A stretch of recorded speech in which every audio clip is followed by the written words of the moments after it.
aspiring business owners, micro, small to medium entrepreneurs. Get valuable business tips and inspiration and turn everyday challenges into opportunity. Para sa inyong tuloy-tuloy na success, dahil andito kami at your service. Hi guys, this is Francis Kong and welcome to my vlog. Welcome pala to the newest Globe Business series, At Your Service. Shout out sa mga vloggers at vlogs na malaki ang naitutulong para sa ating tuloy-tuloy na success at recovery ng ating food and tourism industry. But of course, hindi madali to get customers and manage their satisfaction, di ba? Kaya naman this September, as we celebrate the Tourism Month, samahan niyo ako sa isang heart-to-heart conversation. And I am Francis Kong at your service. For today's episode, makakasama natin ng dalawang vloggers and digital content creators na experts sa galaan, kainan, at katatawanan.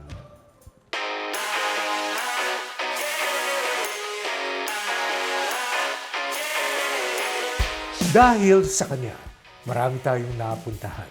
I am Bogart The Explorer from Davao City, and this is...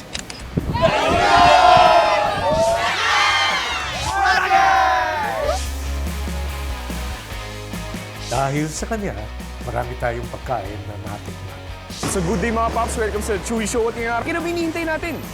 Tara!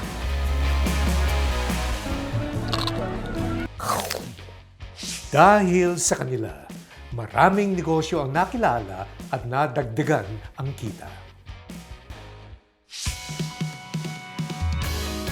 Para atin ang tuloy-tuloy na success, let's see the wonders of going digital through their lenses. The men behind Bogart The Explorer and Chui Show, Marco Ho and Chuidian, at your service.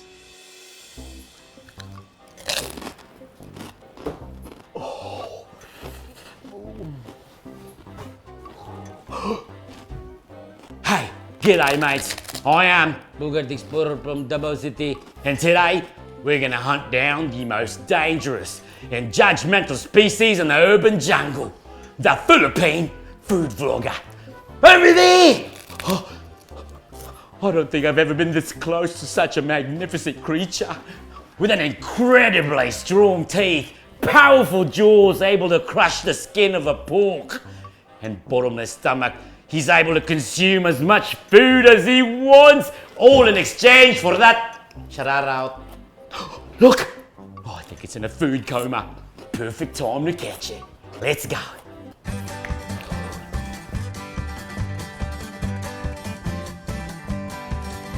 Chui! Uy! Ha! Pops! Bye! Uy! Mukhang masarap yung ginakain mo ba ya? Oo naman! Uy! Pwede ko mahingi. Ano hinihintay mo? Sige, bye! Tara! You know, akin na rin yan. Ay, malaki yan. Kulang to eh. Malaki. Kulang eh. Pero Pops, sabihin natin kainin. Ah, sige. Ready ka na ba? Ready na! Ano hinihintay natin? Tara! Tara!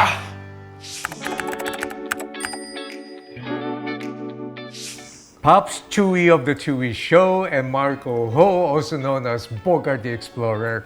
Welcome to the show. Hi, Sir Francis. Thank you for having us, Sir Francis. Kaya naman pala, ang daming views ng mga vlogs nyo. Dami nyong kalokohan talaga. Medyo sumasakit pa nga yung batok namin, Sir Oo. Francis. Kabalo ko kung sabay, mouth to mouth. Oh, there you go.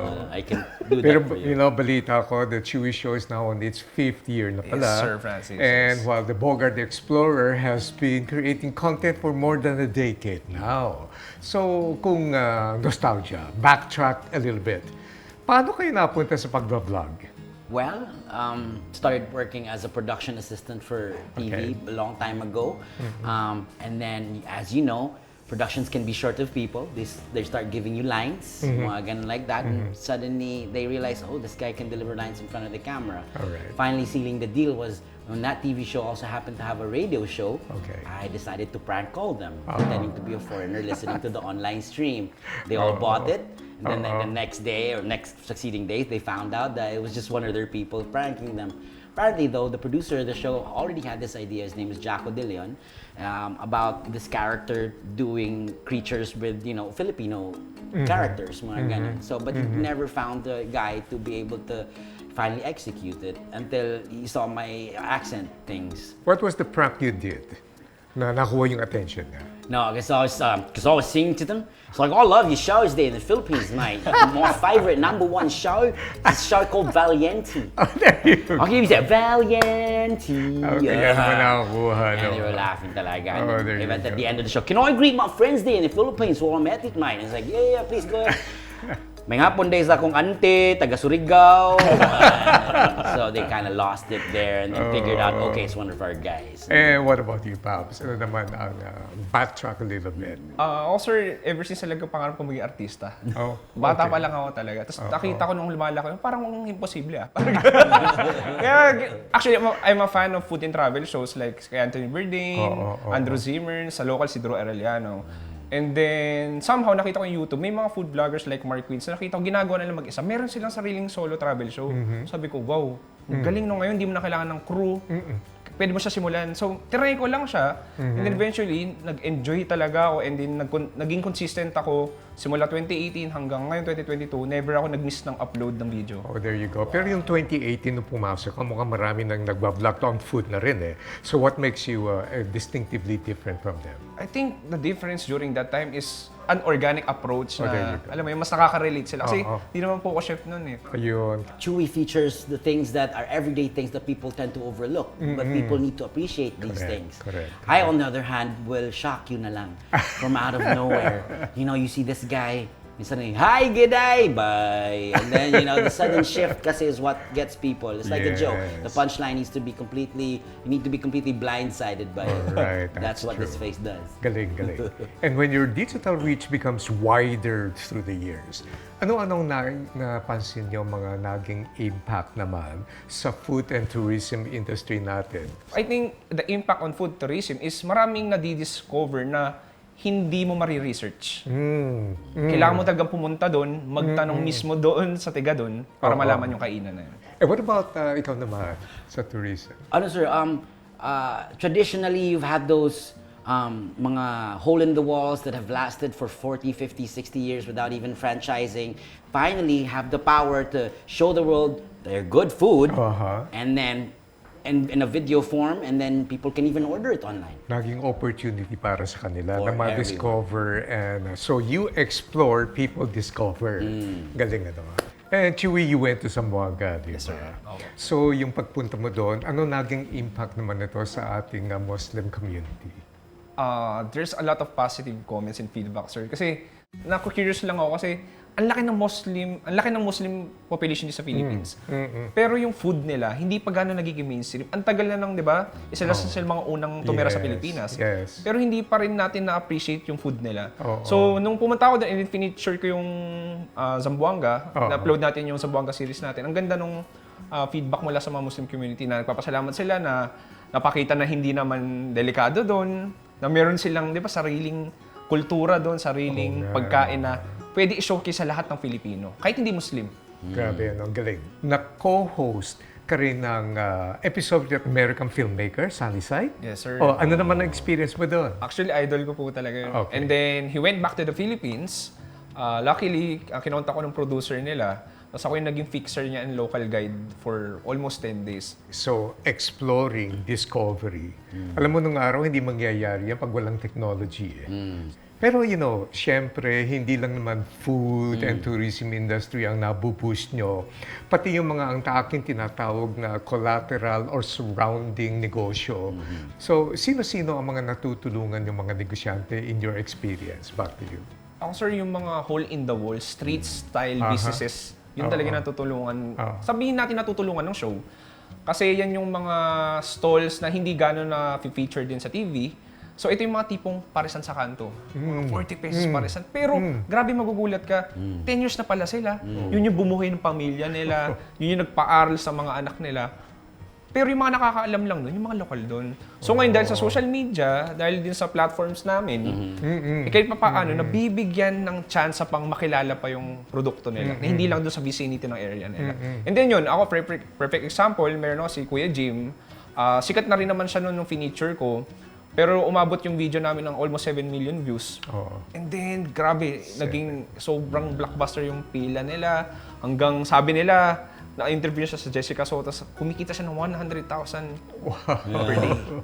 Per day, Hindi 24 talaga hours mangyayari operation. kung walang social media. Iba talaga, and sir. technology. Ano, Iba yung laki ng impact nagagawa. talaga. Ano. Exactly. Pagdating naman sa tourism, ano naman ang experience mo, Bogart? I'm from Mindanao and I live in Mindanao, so the place is considered, well, relatively digitally remote pa. So in one place in Butuan, there was this truck stop talaga that's by the highway. I did a feature on it. Okay.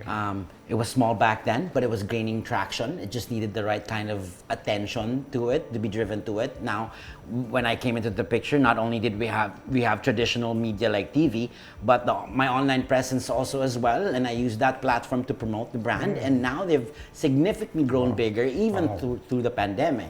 Another example would be an even more remote location, which would be Siargao. Now, recently they were affected not only by the pandemic, but also the typhoon, and it was really a bad situation there. But there are brands there that are they're very notable then, because a lot of people who are experts in their field have moved in there. One specific brand would be a brand called Kanin Baboy. Oh. Yeah, they serve like a specific type of spicy lechon belly roll. So it was just a small operation that was tagging along another business called Hoy Panga, and then eventually it branched out to its own store in Siargao. And now certain celebrities and certain influencers have heard and have tasted the brand. Ninong Rai, 2 days after this, the Chui show. So and then it's now grown into a significant social media presence, even before having any physical, solid store in places like Manila, Davao, or Cebu.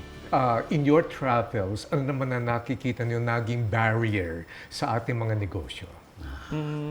For me, is a lack of strategic marketing platform. Kasi hindi naman lahat, di ba lahat ng mga karinderya, mga small eateries, SMEs, di naman niya nagsimula na meron silang business model eh. Okay. Lahat po sila, bahala na kung anong meron. Siguro nakikita kong kulang is wider marketing approach like social media pages, and like marketing ads, sabihin natin mga physical marketing ads like posters, etc.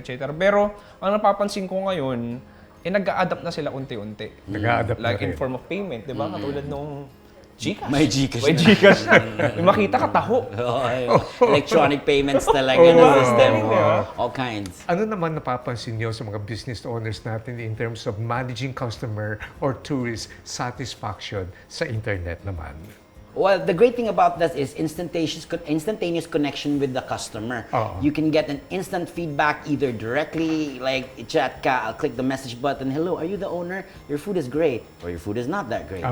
Pero ngayon, yung reviews talagang instant, Yes, sir. napakabilis ang effect. Is that also what you're noticing now? Yes, actually, sir, may yung mga SMEs ngayon, tsaka mga small business, gumagamit minsan mga Viber groups, Facebook groups, para lang mag-ask ng feedback. Tapos, ginagawa pa nila, napapansin ko, for example, can you answer this survey? Then meron kang free iced tea. Free donut, pansin niyo yun? Galing din nila eh. Galing. Pag win-win situation. Ano talaga, it's more on building a community na now. I mean, before, like you mentioned, you have to have a survey. Now, as long as you create a group under your page, you can directly converse with your people, real time. Not just wait for their feedback. You can directly converse with them in your groups. So they become more savvy and more sociable, able to accept criticism and apply it accordingly in super fast. Malaking bagay yan Super fast. The business philosophy has not changed. No. Nung araw pa lang, kasi nakafocus sa products and services. But I've always maintained that business is all about relationship. Yeah. Lalo na ngayon, na-amplify, ha?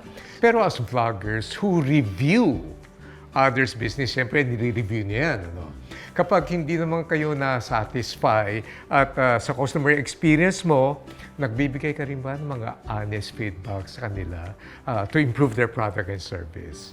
Ayan. Of course, sir. How po do you yun do that? How do you do that? It's all about having respect and knowing your goal.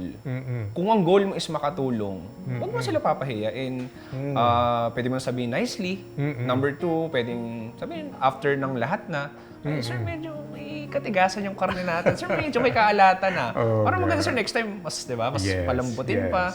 Ganun. Kaya, sir, maganda siguro maglalagay ka na rin ng Gcash kasi dami na rin ngayon, di ba? Marami na rin naghahanap ng Gcash. So, it's like hindi mo sila criticize. It's more on helping them. Diba? Pagdating naman sa hospitality business, so itong pinuntahan mo, itong expectations mo. Pagkatapos, hindi yata maganda ang service dito at dapat may improvement pa. How do you deal with that? It's all about establishing the connection between the customer or the client. The great thing, like mentioned about internet, it's in the old days, hindi ko si mahanap yung may-ari. Kaya pinagsasabi ko na lang sa kaibigan ko. But nowadays, I've got Instagram, papi. I've got TikTok. I've got, Facebook. I've got platforms that might not be allowed for below 18 years old. All these places you can get in touch with me and tell me that my food isn't good so I can improve my service to you and everyone There else. you go.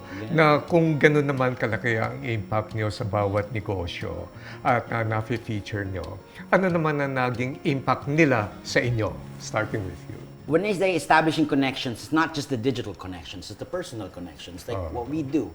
It's more than, it's when you see these people who come out from for all walks of life, coming up with their energies, their knowledge, the things that are unique to you, and then coming to light and being shared with the entire world, something so magical that in the old days would have just wala lang, shit, sayang, hindi siya na-document, But nowadays, it'll live forever. Some infamously, but most famously. Exactly. Ano naman ang personal experience mo pagdating doon? Basically, sir, I think, di ba, sabi nga ni Bogart, it's a give and take relationship. Napi-feature namin kayo, nakakatulong kami sa inyo, pero hindi nakakatulong din kayo sa amin kasi it's our livelihood. And then, ang natutunan ko dito is nung una, syempre lahat tayo pa naging content creator ka, may goal ka, pero gusto mo rin sumikat, Pero, habang ginagawa ko as the years pass by, I learned na pag nag-thank you sila dahil nakatulong sila, yun pala ang cliche, di ba? Parang ang cheesy, pero ang tamis ng thank you nila. Uy, grabe, mag-branch out na kami. Yun yung thank you, sir. Ang cliche niya, pero yung thank you, ang sarap sa feeling. Ngayon, let me bring you to the future. In the next few years, can you still see yourselves traveling and discovering and helping local business? Ano naman ang nakikita mo sa future? As long as I'm living and breathing, definitely. Because every day, someone is born with a new idea, with a new flavor profile that I want to taste. And a new place, well, not new because the earth is technically old, but new to me. Totoo nga naman. And what about you? Yes, actually, sir, ang sabi ko nga, ang swerte ko rin sa content ko Kasi ang pagkain hindi mauubos. Iba ang lasa ng, sabihin natin, ibang lasa ng manok ng Bacolod, ibang lasang manok ng Zamboanga. Katulad sabi ni Bogart, maraming bago na panlasa, daming bagong information na di-discover ka every day and each time you travel. At kailangan mo talaga pumunta doon para malaman mismo yun. Wala yan sa lolo ko. Lolo ko! At this moment, ito naman yung tanong ko. Pwede na ba turuan niyo ako, halimbawa, kung paano mag-review sa blog? And let's have this translation challenge. Ay, perfect yan. Alam ni Bogart yan.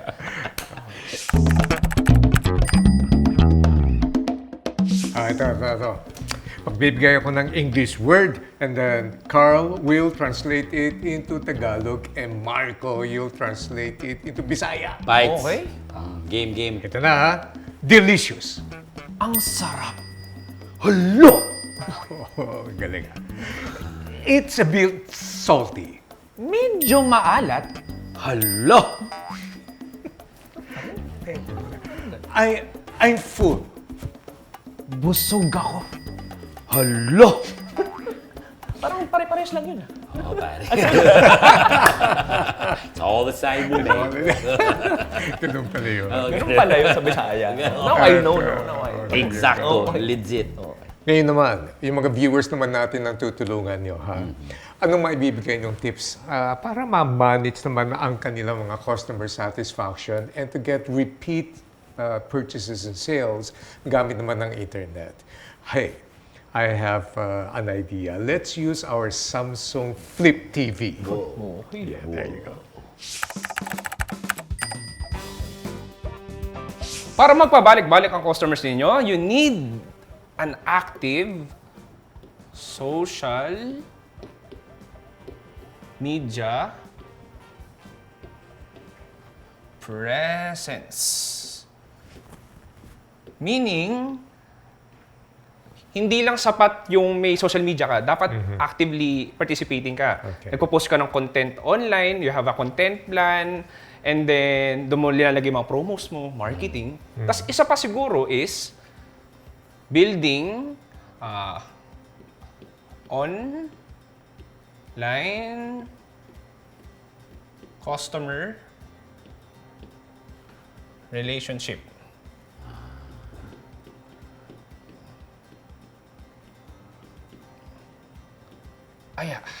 For this one naman, dito ka pwede magkaroon ng mga feedbacks, online feedbacks, securing orders din.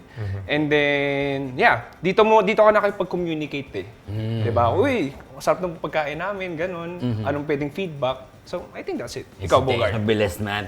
Thank you for these tips, man. Because you know we can. The tips that I have is actually related to what your tips are. So when you're already on social media, the great thing to do would be to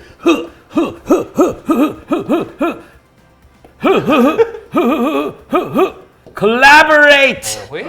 You gotta collaborate with the people, with specific creators and influencers that are specific to your brand, as well as the actual target market, the consumers who actually consume your product. And when you're already online, and when you're already creating relationships with people, not only that, you have to also be relatable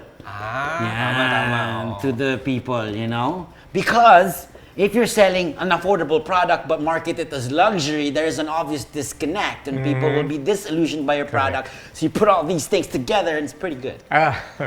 Galing nito. Ganda. Galing ba? That's right. Erase the sunan dumi, oh. Galing. Now, if you take a look at all of these things together, what are we talking about? We are talking about communication, and we are talking about community. Yes.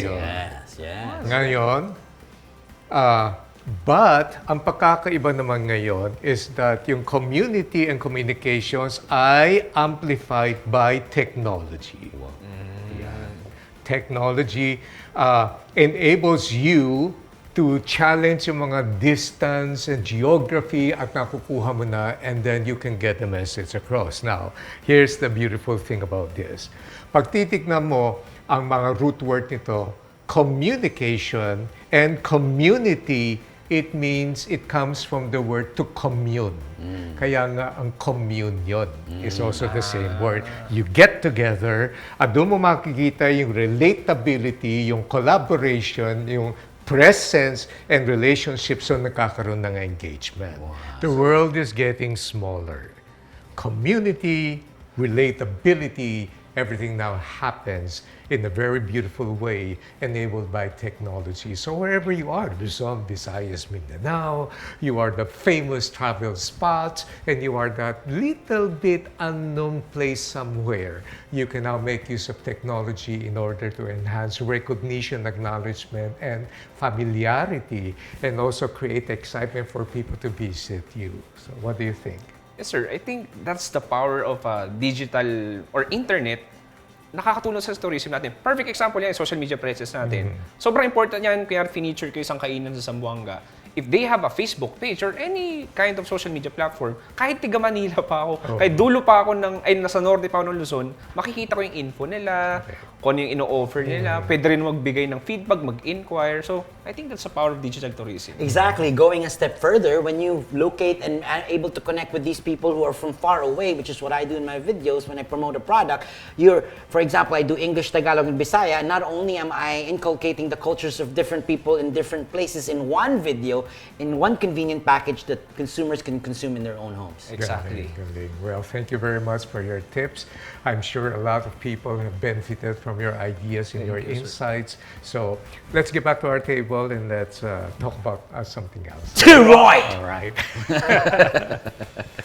Sa mga negosyantito at negosyantita natin, wherever you are in the country, whether it be in National Capital Region, or you are in the Visayas, or you are in the Mindanao area, hindi na magiging excuse yung hindi mo may abot ngayon ang iyong negosyo sa mga potential customers base natin. Sa pamamagitan po ng teknolohiya ay nakakarating na po sa buong population as long as you know how to use it. And don't forget, ito pong episode natin ay nagtuturo na at the end of everything that we've been talking about, ang pinaka-fundamental din yan is developing of relationship, making sure that the customer satisfaction is there, and getting feedback. That is a golden opportunity for us to improve our business, and at the same time, to let the whole country know that your place, your resort may be somewhere na hindi pa kilala pero ngayon makikilala na, your hole-in-the-wall restaurant na hindi pa masyadong na-appreciate ng iba, ngayon they will have an opportunity to go and try it out. So, once again, I want to thank you and Marco and Chui for your contribution at malaking naitulong nyo sa ating mga viewers at marami silang insights na nakuha sa inyo. Thank you, sir. Thank you, sir. And, go ahead and invite everyone to subscribe to your channel naman. Mga paps, kung naghahanap ka ng online food and travel show kung saan makikita mong iba't ibang pagkain sa bawat sulok ng Pilipinas, siguro maganda kung mag-subscribe ka sa YouTube channel ko, The Chui Show, on YouTube and Facebook. Tura! Yes. And if you guys are looking for stuff to just shake you off your feet, whether it be happy or just plain shocking, you can come to me, Bogart The Explorer, across all platforms. And of course, thank you to all our viewers. This episode is brought to you by Globe Business, Chat Genie, and M360. With Chat Genie, you can manage all transactions across different channels in one platform, creating a hassle-free buying experience for your customers. And with M360 naman, you can engage your customers better with multi-channel messaging, customizable sender ID, SMS polls, don't forget that, and two-way messaging. Learn more about them and our other products by visiting the website www.globe.com.ph/business/SME. At para atin ang tuloy-tuloy na success, don't forget to subscribe to Globe Business YouTube channel. And that's it. See you again on our next episode, and let's have another heart-to-heart conversation. I am Francis Kong. At your service.